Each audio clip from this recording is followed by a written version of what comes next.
The morning sun cast long shadows across the mining station on Kepler 44b.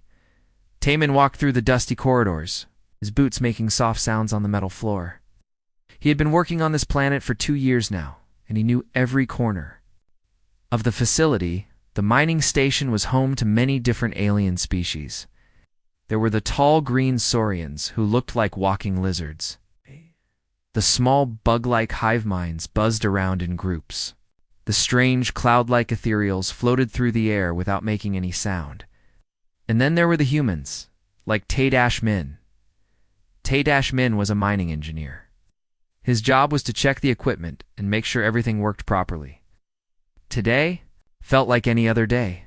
He had his tools, his water bottle, had his lunch packed in a small bag, but as he walked toward the eastern mining sector, he heard something strange. It was a low, rumbling sound that seemed to come from deep underground. The sound was not like any machine he knew. It was something else. What was that? He said to himself.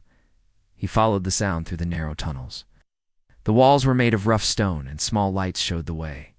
As he got closer, the sound became louder. It was not a happy sound. It sounded like pain. Tay-Min turned a corner and stopped. His mouth fell open. There, trapped under a pile of heavy mining equipment, was the most dangerous creature in the known galaxy, a void stalker. The creature was huge.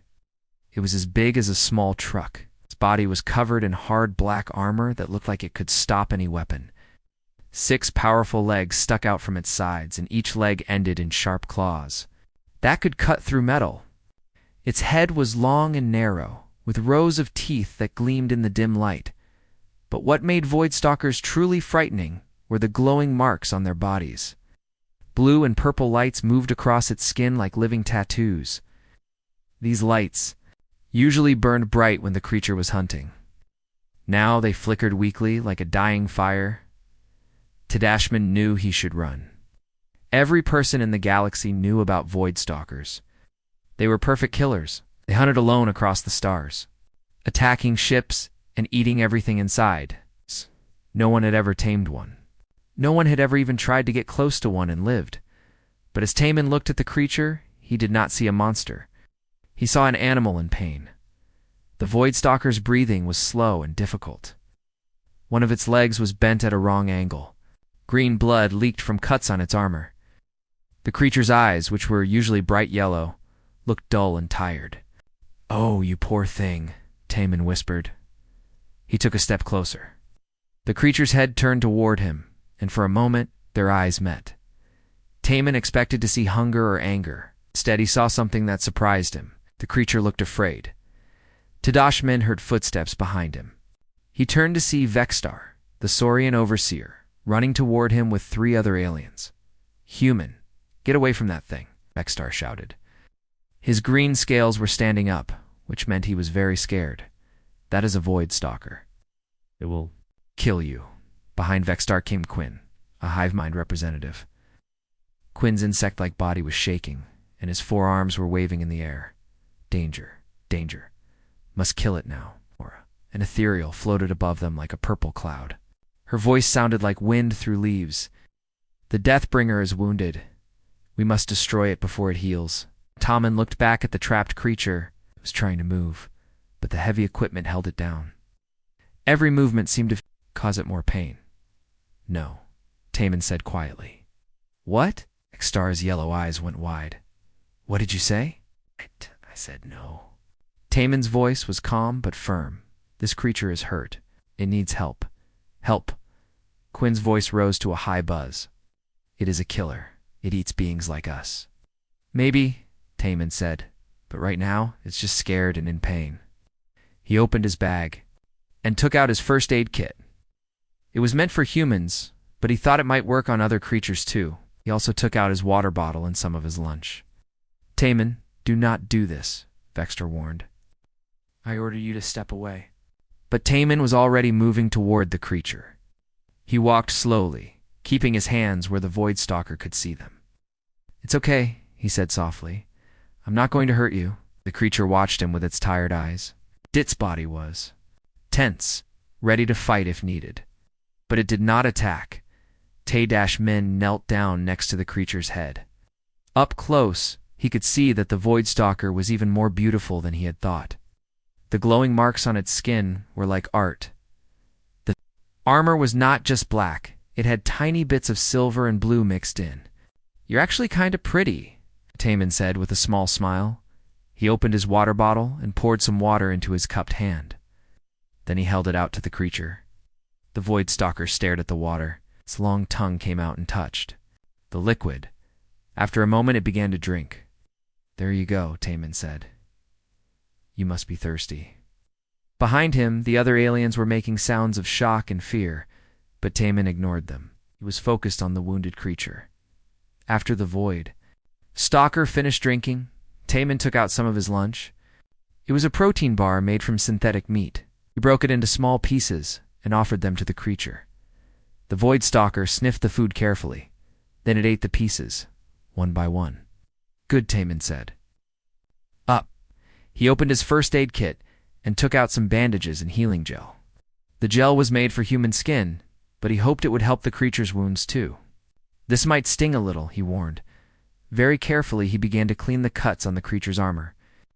The Void Stalker made a low sound, but it did not try to bite him. Instead, it seemed to understand that Tay-Min was trying to help. As he worked, Tay-Min talked to the creature in a soft voice. He told it about his day, about the weather, about anything that came to his mind. The Void Stalker listened, its eyes never leaving Tay-Min's face. "I think I'll call you Hanyul," Tay-Min said as he finished bandaging the wounds. "It means sky. In my language, you have such beautiful blue lights, like stars in the night sky." The creature that was now called Hanyul made a soft, rumbling sound. It almost sounded like a cat purring. The other aliens stood watching in complete silence. Could not believe what they were seeing. A human was caring for the most dangerous predator in the galaxy, and the predator was letting him do it. "This is impossible," Mora whispered. "This changes everything," Quinn said, his voice full of wonder and fear. Vexstar just shook his head. "The other species will never believe this." But Tay-Min did not care what others would think. He only cared about the injured creature in front of him. And as he looked into Hanyul's eyes, he saw something that no one had ever seen before. In a Void Stalker, he saw gratitude. The bond between human and predator had begun. 3 weeks had passed since Tay-Min found Hanyul trapped under the mining equipment. The entire mining station was in chaos. Workers from different species walked around looking nervous and confused. Some refused to leave their rooms. Others demanded to be sent to different planets. The reason for all this fear was simple. Hanyul had not left. Every morning, Tay-Min would wake up and find the massive Void Stalker waiting outside his quarters. The creature would follow him to work, walking beside him like a giant, deadly dog. When Tay-Min stopped to check equipment, Hanyul would sit nearby and watch. When Tay-Min ate lunch, Hanyul would eat too, sharing whatever food Tay-Min offered. "This is not natural," Vexstar said to anyone who would listen. "Void Stalkers are lone hunters. They do not follow other beings around like pets." But that was exactly what Hanyul seemed to be doing. The news of the strange partnership had spread across the galaxy. Ships arrived every day, bringing scientists, reporters, and curious aliens from dozens of different worlds. The small mining station had become the most famous place in the sector. Dr. Jin was one of the scientists who came to study what everyone was calling the impossible bond. She was a human xenobiologist who had spent her life studying alien creatures. She had seen many strange things, but nothing like this. "In all my years of research," she told her assistant while setting up her equipment, "I have never seen a Void Stalker behave this way. They are perfect killing machines. Do not form attachments." She watched through her window as Tay-Min and Hanyul walked past. The human was carrying his lunchbox and talking to the creature as if it were an old friend. Hanyul's blue and purple lights pulsed gently, almost like it was happy. "Yet here we are," Dr. Jin whispered to herself. She decided to follow them and record what she saw. Tay-Min was heading to the eastern sector to check some mining equipment. Hanyul walked beside him, matching his pace perfectly. The creature's 6 legs moved in a smooth rhythm, and its claws made soft clicking sounds on the metal floor. Haniel Taman was saying, I think we need to fix that drill in Sector 7 today. It's been making weird noises. Void Stalker made a low, rumbling sound in response. Dr. the Jinn was amazed. It was almost like the creature was answering. When they reached the broken drill, Taman got to work. He opened his toolbox and began checking the machine. Haniel watched carefully, its large head tilted to one side. Can you hold this light for me? Taman asked, pointing to a small flashlight. Dr. the Jinn expected nothing to happen. Haniel picked up the flashlight with its mouth and held it steady, pointing the beam exactly where Taman needed it. Thank you, Taman, said casually, as if this was normal. Dr. the Jinn's hands shook as she recorded everything. This was beyond anything she had ever seen. The creature was not just following Taman, it was helping him work. As the days went by, Dr. the Jinn documented more and more amazing behavior. She watched Haniel protect Tamin from small dangers. When a piece of equipment fell from above, Haniel caught it before it could hit the human. When Taman accidentally stepped too close to a dangerous electrical panel, Haniel gently pushed him away with its head. But the most incredible thing happened when Tamin was feeling sad. Tadashman had received a message from Earth. His mother was sick, and he could not go home to see her because of his work contract. He sat in the station's cafeteria, staring at his food without eating. Haniel seemed to sense his sadness. The creature came closer and very gently rested its massive head on Taman's lap. Its lights pulsed in a slow, soothing rhythm. It's okay. Haniel, Taman said softly, petting the creature's armored head. I'm just worried about my mom. The Void Stalker made a soft sound, almost like a cat purring. It stayed with Taman until he felt better. Dr. the Jinn watched this scene with tears in her eyes. How is this possible? She wrote in her notes. The creature can sense human emotions, responds to them. It cares.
Captain Hyanwu of the Terran Defense Force received reports from across the galaxy.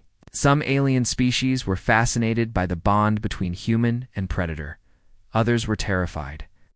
They want to study the human, Captain Hyanwu told his officers. During a briefing, 12 different species have sent delegations to observe him. They're calling him the human who tamed death itself.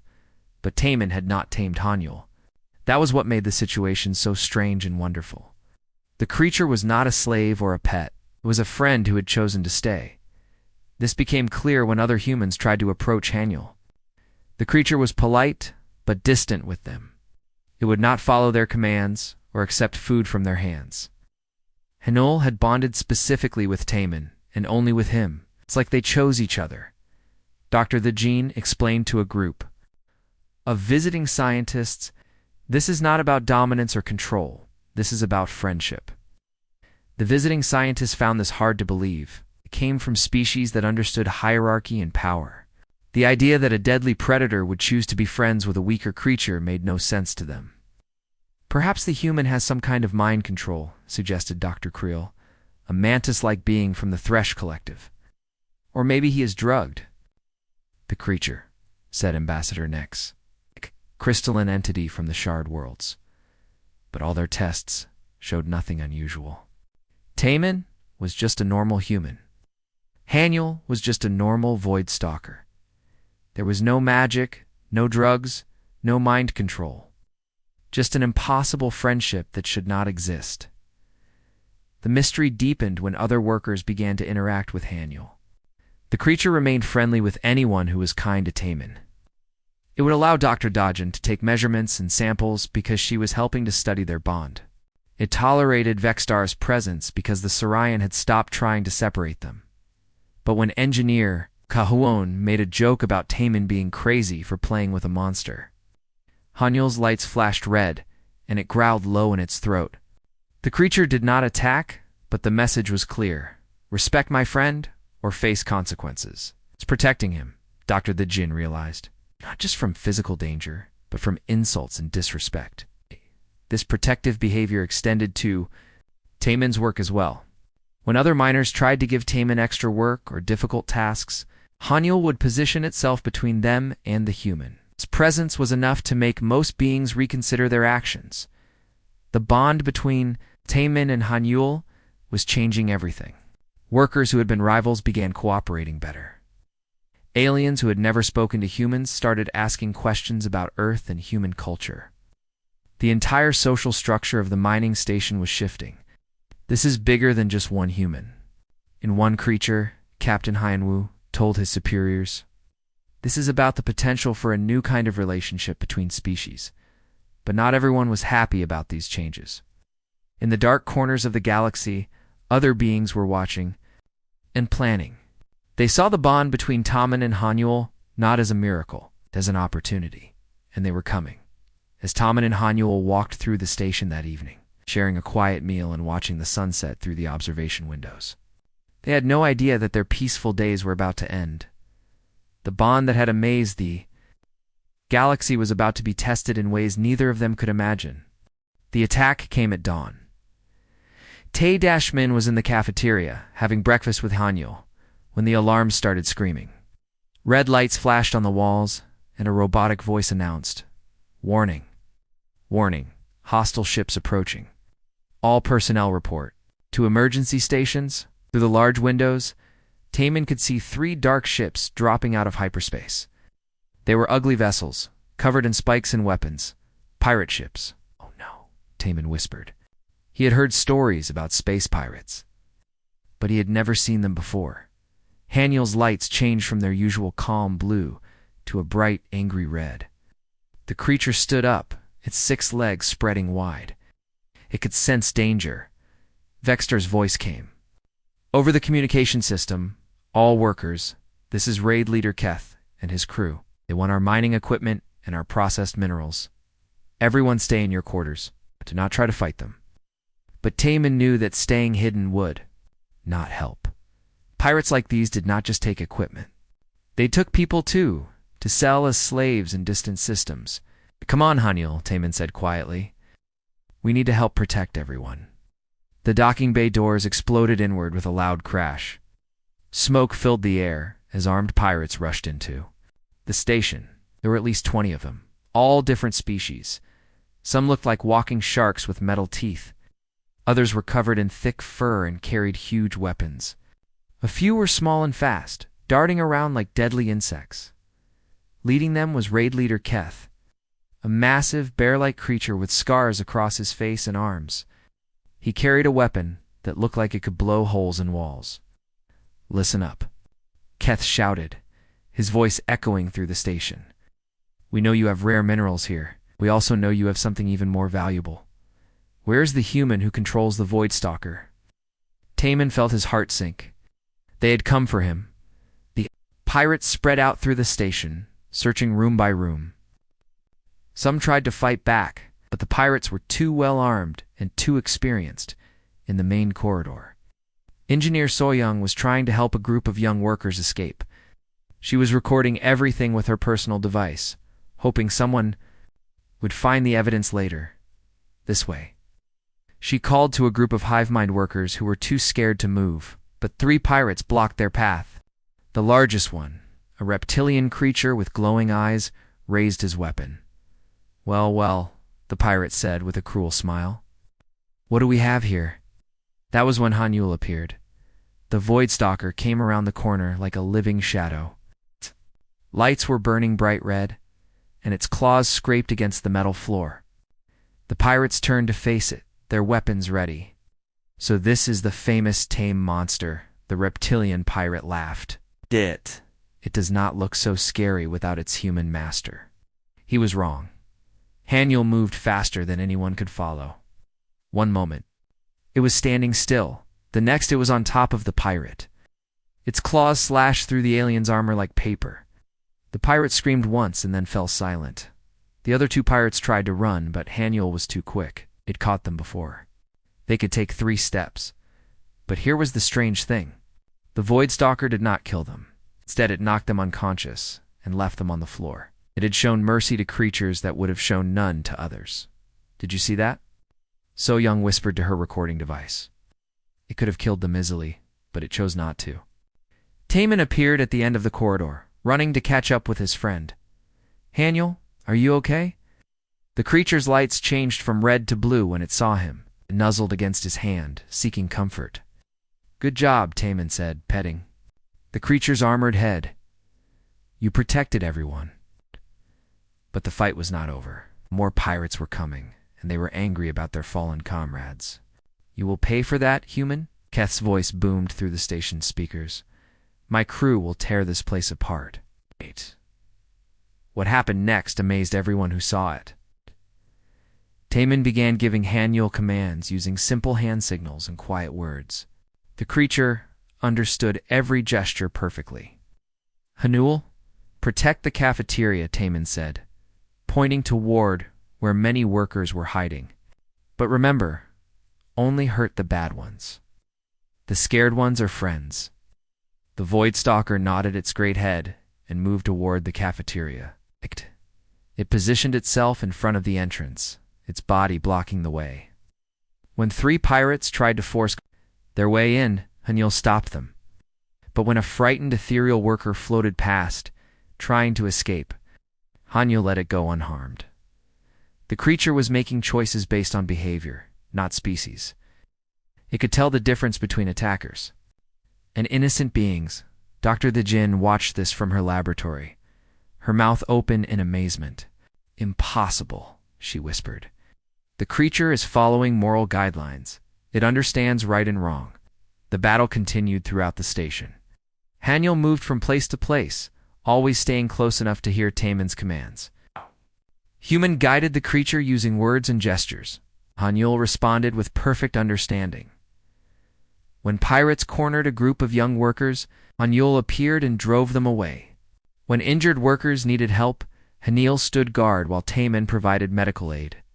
When pirates tried to steal important equipment, a well blocked their path. The most incredible moment came when a small hive mind worker named Buzz got trapped. Under some fallen debris, Pirate was approaching with a weapon raised, ready to finish the helpless creature. Haniel jumped between them, protecting the injured worker. But instead of attacking the pirate, it simply stood there, its lights pulsing. In a warning pattern, "Move, monster," the pirate shouted. "That bug means nothing to me." But Haniel did not move. It had learned from Taman that all life was valuable, even the life of a species that most beings considered unimportant. The pirate fired his weapon, but Haniel's armor was too strong. The shots bounced off harmlessly. The creature then reached out with one claw and gently disarmed the pirate, being careful not to hurt him. Tadash Min arrived moments later with a medical kit. He began treating Buzz's injuries while Haniel stood guard. "Thank you," Buzz said to both of them. "You saved my life." "Everyone deserves to be safe," Taman replied simply. But raid leader Keth was not finished. He had been watching the battle from his ship, and he was impressed by what he saw. "Attention, human." His voice came over the speakers. "I have a proposal for you. Come to the docking bay alone, and I will let your friends live. Refuse, and my crew will destroy everything." Taman looked at Haniel, and the creature looked back at him. They both knew this was a trap, but they also knew they had no choice. "We have to go," Taman said quietly. "But we go together." As they walked toward the docking bay, workers throughout the station watched them go. These beings from 12 different species had just witnessed something unprecedented. They had seen a human and a void stalker fight not for conquest or revenge, but to protect others. Vexstar spoke for all of them when he said, They are not just friends. They are heroes. The docking bay doors opened and Taman and Haniel stepped inside. Keth was waiting for them, surrounded by his remaining crew members. His eyes gleamed with greed and cunning. "So," Keth said with a nasty smile, "you are the human who tamed death itself. I think you and your pet will be very valuable to me." "Haniel is not my pet," Taman said calmly. "Haniel is my friend." Keth laughed. "Friend or pet, it does not matter. You will both serve me now, or everyone on this station will die." But as Keth spoke, he made a mistake. He aimed his weapon at Taman, thinking this would force the Void Stalker to obey him. He was wrong. Haniel's lights flashed bright red, and it let out a roar that shook the entire docking bay. The creature had learned many things from Taman, but the most important lesson was this: true friends protect each other, no matter what. The final battle was about to begin. The battle in the docking bay was over quickly. When Keth threatened Taman, Haniel moved like lightning. The Void Stalker knocked the weapon from the pirate leader's hands and pinned him to the ground in one smooth motion. The other pirates tried to help their leader, but they were no match for an angry Void Stalker protecting its friend. Within minutes, all the pirates were defeated.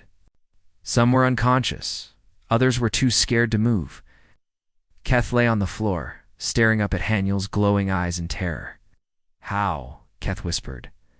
"How did a human tame such a creature?" "I didn't tame anyone," Taman said simply. "We're friends." Station security forces arrived and took the pirates away. The attack was over, but the real story was just beginning. News of the battles spread across the galaxy faster than light. Videos that Young had recorded showed Haniel protecting innocent workers while showing mercy to enemies. The footage of Taman guiding the creature with hand signals was played on every news network in known space. Within days, Ambassador Jihai received an emergency summons to the Galactic Council on the capital world of Nexus Prime. She was to explain what humans called the Taman Incident. 2 representatives from hundreds of different species. The Grand Council chamber was enormous. It could hold representatives from every known intelligent species in the galaxy. Today, it was completely full. Beings of all shapes and sizes filled the seats. All wanting to understand what they had witnessed, Ambassador Jihai stood at the center of the chamber, feeling very small. Around her sat creatures that could crush her with their thoughts, beings that lived for thousands of years, and entities that could travel between dimensions. They were all staring at her, waiting for answers. Honored representatives, Jihai began.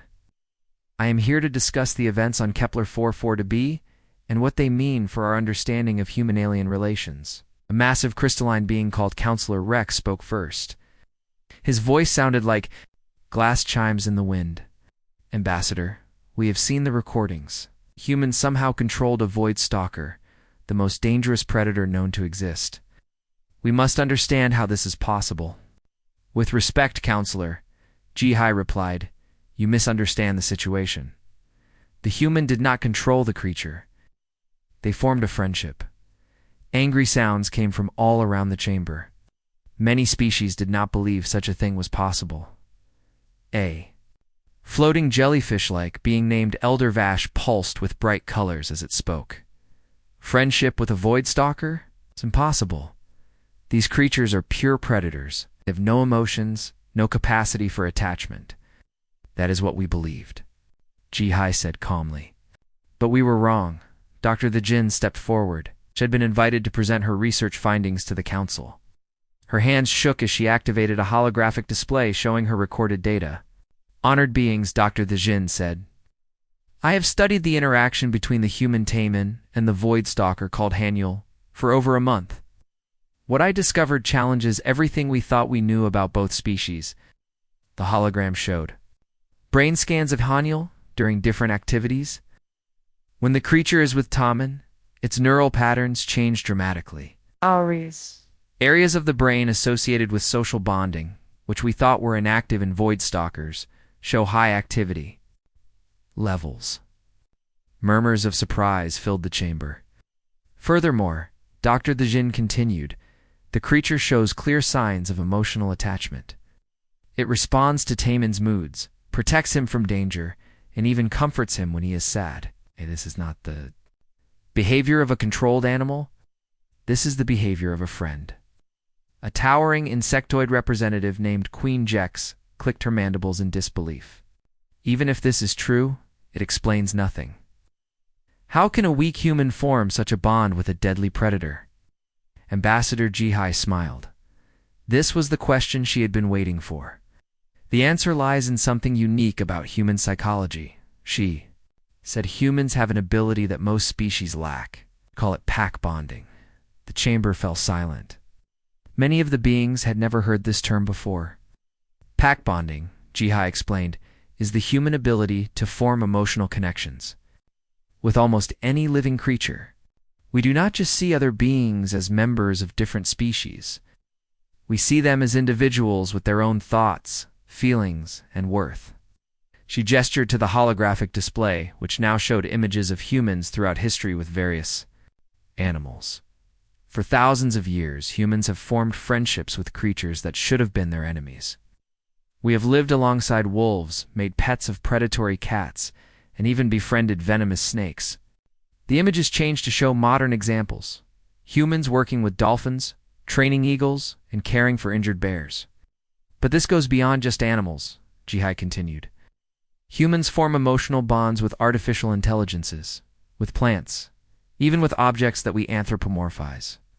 We see personality and worth in everything around us. Counselor Rex's crystal body flickered with different colors as he processed this information. You are saying that humans do not distinguish between species when forming social bonds. In the way most beings do, Jihai confirmed. When Tommen found Hanyul injured, he did not see a dangerous void stalker. He saw a hurt individual who needed help. His natural human instinct was to provide care and comfort. Elder Vash pulsed with nervous energy. But why did the creature respond? Void stalkers are not social beings. Dr. Vigen stepped forward again. That is where we made our mistake. We assumed that non-social creatures cannot form bonds. But what if they simply never had the opportunity? What if no one had ever shown them kindness before? The implications of this statement rippled through the chamber like a shockwave. Queen Jex leaned forward, her multiple eyes focusing intently on the human representatives. Are you suggesting that humans can form these bonds with any species? Potentially yes, Jihai replied. Given the right circumstances and approach, humans seem capable of connecting with almost any intelligent being. The chamber erupted in discussion. Some species were excited by the possibilities. Others were terrified by the implications. A new voice cut through the noise. Belonged to Warlord Zeph, a massive armored being with glowing red eyes. He had been silent throughout the presentation, but now he stood up slowly. This changes everything, Zeph said, his voice deep and threatening. If humans can turn our greatest predators into allies, what does this mean for the balance of power? In the galaxy, the chamber fell silent again. Everyone was thinking the same thing. Some might see humans as a threat, Zeph continued. Beings who could potentially recruit allies from any species, even our enemies. This could be very dangerous. But Ambassador Jihai shook her head. With respect, Warlord, you misunderstand our nature. Humans do not seek to control or dominate through these bonds. We seek friendship, cooperation, and mutual benefit. Can we be sure? Asked a shadowy figure from the corner of the chamber. Because of what happened during the pirate attack, Dr. The Gene answered, Amen could have used Hanyul as a weapon of destruction. Instead, he taught the creature to protect the innocent and show mercy to enemies. The bond between them made both beings better, not more dangerous. Counselor Rex's crystalline form chimed softly as he considered this. You are saying that humans do not just form bonds with other species. You change them, and they change us, Jihai added.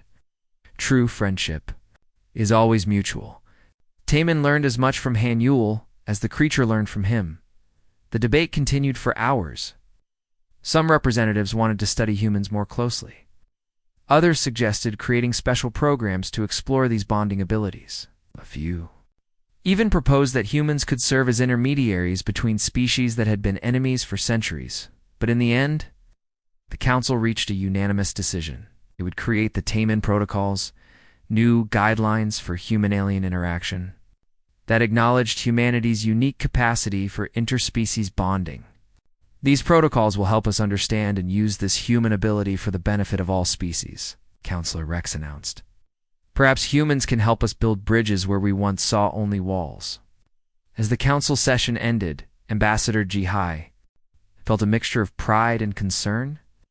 The galaxy was beginning to understand what made humans special, but she wondered if this new knowledge would bring peace or create new conflicts.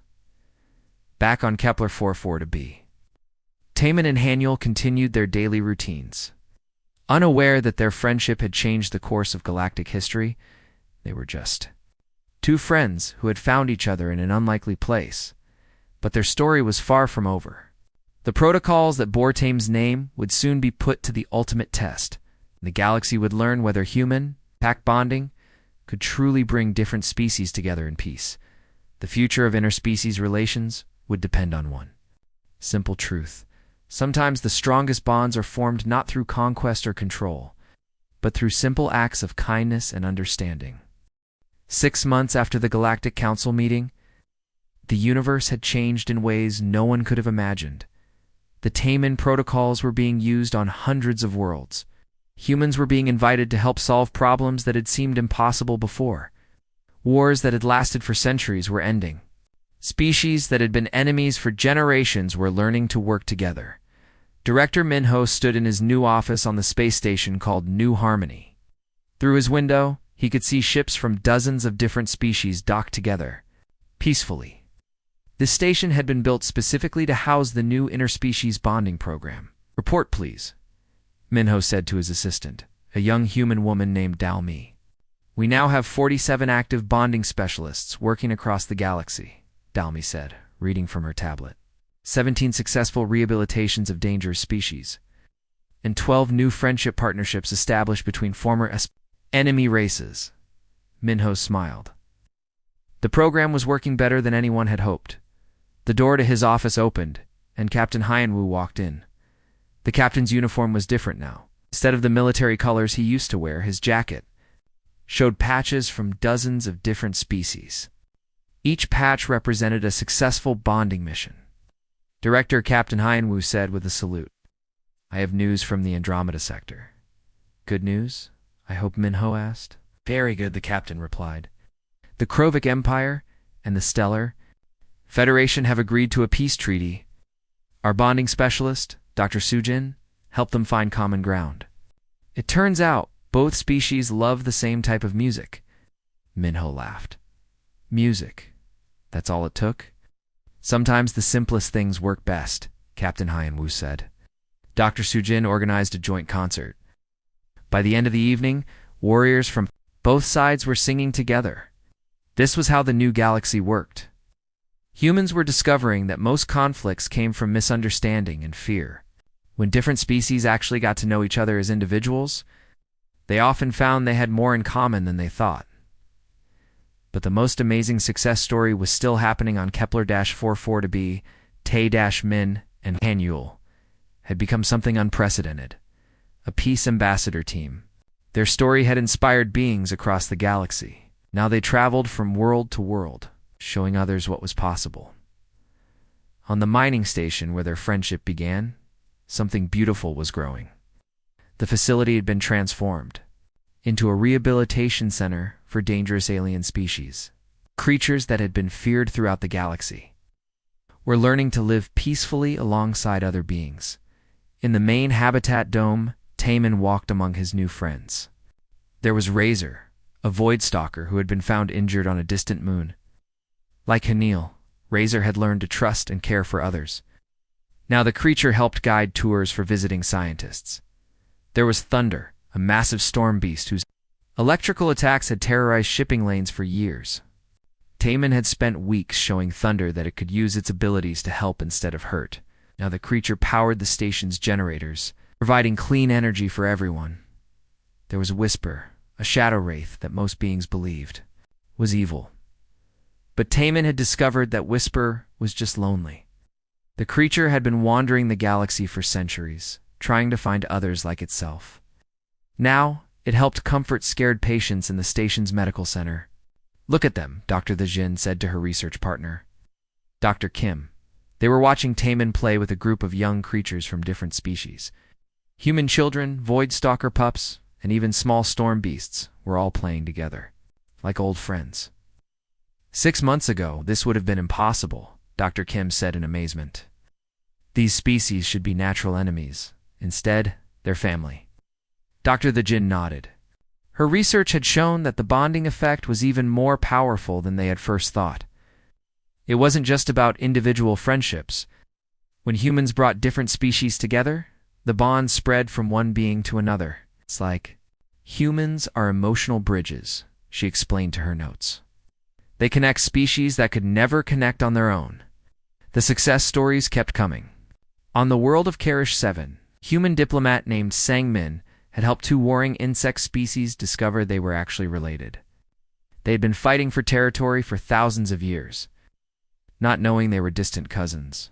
On the ocean world of Aquarius Welf, a human marine biologist named Yoonji had made friends with the deep krakens. These massive sea creatures had been attacking ships for decades. But Yoonji discovered they were just trying to protect their young from the noise of passing vessels. Now the shipping companies used special quiet engines. The krakens helped guide ships safely through their territory. The most impressive success was on the fortress world of Grimhold, where Captain Haein-woo himself had worked. The planet was home to the Bone Crushers, massive armored beings that had been considered uncontrollable killing machines. They weren't killers, Captain Haein-woo explained to his crew. They were soldiers without a war.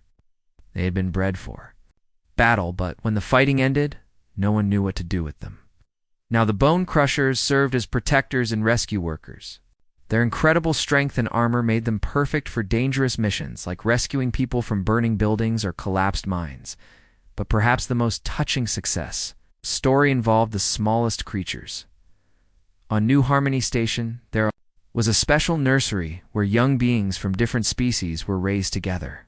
The nursery was run by a human teacher named Bio Young, who discovered something amazing. If different species grew up together from a young age, they formed bonds that lasted their entire lives. "Look at this," Bo Young said to a group of visiting ambassadors. She pointed to a corner where a human toddler was napping next to a young void stalker, while a small storm beast kept them both warm with its gentle electrical field. "These children don't see differences," Bo Young explained. "They just see friends. When they grow up, they will carry this understanding with them wherever they go." The ambassadors watched in wonder as the children played together. When they woke up, they shared toys, helped each other reach high shelves, and comforted each other when someone got hurt. Species barriers meant nothing to them, but the real proof of how much things had changed came during the first Annual Harmony Day celebration. Beings from across the galaxy gathered on New Harmony Station to celebrate the new era of cooperation. The main plaza was filled with creatures of every shape and size, all mingling peacefully. Tae-Min and Hanyul stood on a platform overlooking the celebration. The human had been asked to give a speech, but he felt nervous about talking to such a large crowd. "What should I tell them, Hanyul?" he asked his friend. The Void Stalker made a soft rumbling sound and nuzzled against his hand. Somehow, that simple gesture gave Taemin the confidence he needed. He stepped up to the microphone and looked out at the crowd. There were beings that had been enemies just months ago now, standing side by side. There were creatures that had been feared and hated now playing with children. There were species that had never spoken to each other now, sharing food and stories. "Friends," Taemin said simply. "When I first found Hanyul injured and scared, I didn't think about what species we were. I just saw someone who needed help. That's all any of us really need, to see each other as individuals, not as strangers." The crowd erupted in cheers, clicks, roars, and musical tones. Every species had their own way of showing approval, and all of them were being heard. "The galaxy is not made better by conquest or control," Taemin continued. "It's made better by kindness, understanding, and friendship. Every being here tonight is proof that we can choose to be better together than we ever were apart." As he spoke, Hanyul's lights pulsed in a gentle rhythm, and other void stalkers in the crowd began to pulse in harmony. Soon, storm beasts were adding their own light shows, and even the shadow wraiths began to glow softly. The entire plaza became a symphony of light and sound, with hundreds of different species creating something beautiful together. Dr. the Jinn watched from the observation deck and smiled. Her final report would be simple. Humans didn't just form bonds with other species. They taught other species to form bonds with each other. We're not just bridges, she said to herself. We're teachers. Show others how to see the good in each other. As the celebration continued late into the night, Taemin and Hanyel quietly slipped away to their favorite spot, a small garden where they could watch the stars together. You know what's funny, Hanyel? Taemin said as they sat in comfortable silence. Everyone thinks we changed the galaxy, but really we just reminded everyone of something they already knew. Hanol tilted its great head, waiting for him to continue. Everyone Wants to be understood. Everyone wants to be cared for. Everyone wants to belong somewhere. Doesn't matter what species you are or what you look like. Deep down, we're all the same. The Void Stalker made a soft sound of agreement and rested its head on Taemin's lap. Above them, ships from 100 different worlds traveled peacefully through space. Former enemies worked together on joint projects. Children of different species played together in parks across the galaxy. The universe had learned something important. The strongest force in existence wasn't gravity or nuclear energy or dark matter. It was the simple power of friendship, freely given and gratefully received. And it had all started with one human, who chose to see a wounded creature not as a monster, but as a friend in need of help. The galaxy would never be the same again.